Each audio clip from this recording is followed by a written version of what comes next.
So now we're going to take a quick look at the difference between dispensers and droppers. So I've connected them both up to one button and redstone repeaters to make sure that they get full power that they need. And inside both of them at the minute I have some sugarcane, just like that. So when I press the button, you'll see what happens to both of them.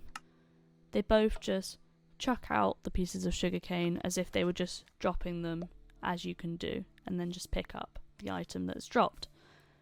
Now, if I replace the sugarcane with something like an egg, you'll see that something different happens. So if I just reset the redstone here by just breaking it and putting it back down, it's the easiest way to do it, you'll see that when I press the button again, the dispenser and dropper will do different things. There you go.